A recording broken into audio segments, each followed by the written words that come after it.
Banyak juga yang nanya soal kenapa Papa Dali dikremasi. Aku mau minta kalian hargai aja keputusan keluarga. Dan itu memang permintaan Papa Dali. Memang Papa Dali mualaf. Papa Dali baru belajar agama Islam. Dan dia belajar kok guys. Sebelum makan dia baca bismillah. Sebelum kamari makan disuruh baca bismillah, masuk rumah bilang assalamualaikum. Tapi memang mungkin karena belum belajar banyak, jadi Papa Dali belum terlalu mengerti tentang agama Islam. Dan memang itu permintaan terakhir Papa Dali, itu maunya dikremasi.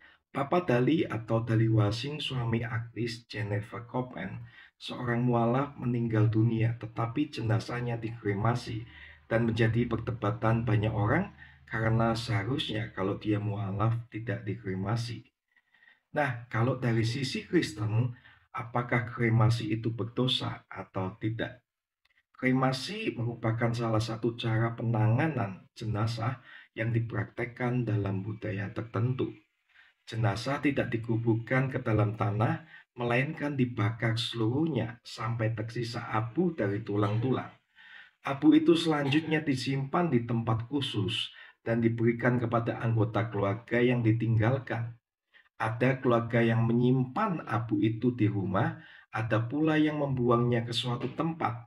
Ada yang terus berdoa di depan tempat abu itu dan mendoakan almarhum. Ada yang sekedar menaruhnya di rumah tapi tanpa melakukan ritual apapun. Saat ini saya hanya akan menyoroti praktek kremasinya, bukan tentang tindakan selanjutnya terhadap abu itu. Pertanyaan yang sering muncul adalah begini, apakah orang Kristen boleh dikremasi atau apakah orang Kristen boleh mengkremasi anggota keluarganya? Seperti biasa, pro dan kontra bermunculan atas seputar isu ini.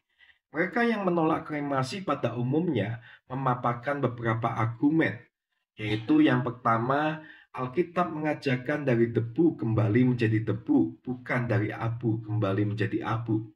Yang kedua, praktek pemakaman yang pada umumnya orang Kristen adalah penguburan. Ketiga, kremasi menjadikan tubuh almarhum itu hancur sehingga terlihat kurang koheren dengan konsep kebangkitan tubuh di akhir zaman.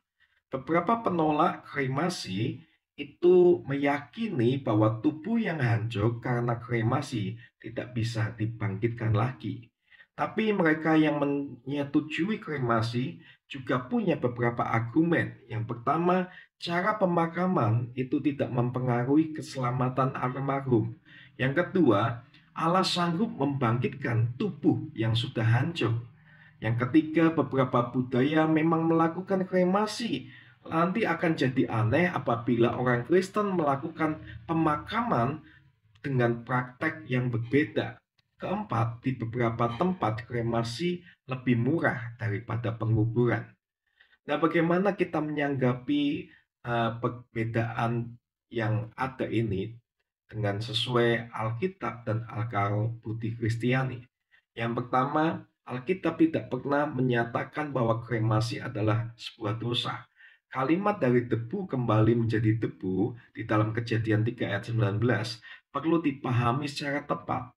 Alkitab memberikan beberapa petunjuk bahwa tokoh-tokoh Alkitab maupun orang-orang Yahudi pada umumnya tidak memahami ayat tadi sebagai keharusan bagi penguburan ke dalam tanah. Sebagai contoh, nenek moyang Israel dikuburkan dalam sebuah gua. Lazarus dikuburkan di gua. Yesus juga dikuburkan di sebuah gua. Secara tradisi, banyak orang kaya Yahudi yang dikuburkan di gua. Jika benar demikian, tulang-tulang yang tersisa dari jenazah itu tidak benar-benar hancur.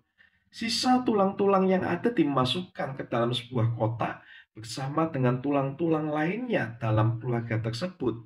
Jadi dari debu kembali menjadi debu tidak boleh dipahami pada penguburan ke dalam tanah.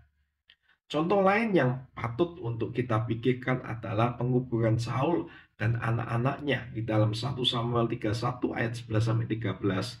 Itu tentara Saul kalah telak dari pasukan Filistin. Saul dan anak-anaknya terbunuh dan tubuh mereka dipotong-potong serta ditancapkan di tembok kota Filistin sebagai bentuk penghinaan.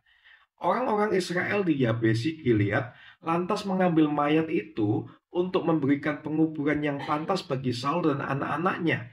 Menariknya, penduduk kota itu memutuskan untuk membakar mayat-mayat tersebut, baru menguburkannya di bawah sebuah pohon.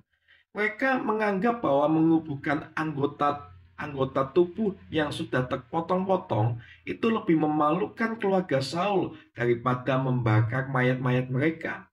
Alkitab tampaknya tidak memberikan petunjuk negatif apapun terhadap tindakan ini. Lalu yang kedua, cara penguburan tidak menghalangi untuk kebangkitan tubuh. Keyakinan sebagian orang bahwa kremasi dapat menghalangi kebangkitan tubuh merupakan sebuah penghinaan terhadap kuasa kebangkitan Kristus. Kebangkitannya itu berkuasa atas segala macam cara kematian dan penguburan.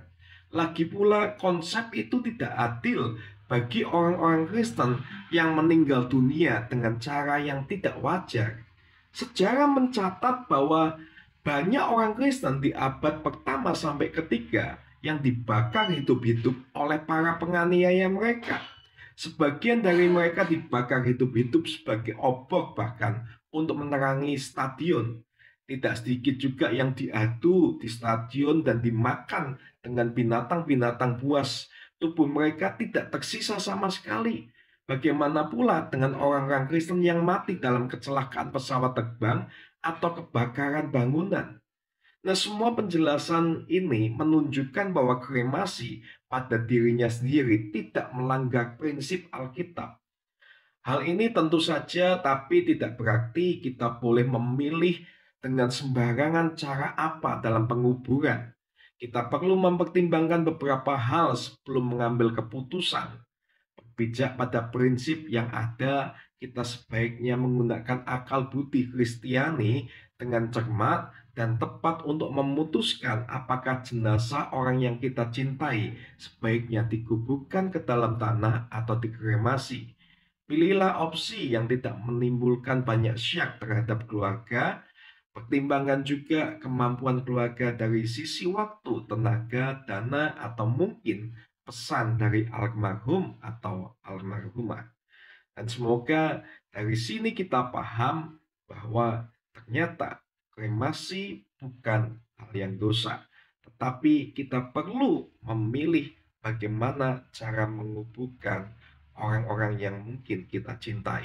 Terima kasih, Tuhan Yesus memberkati.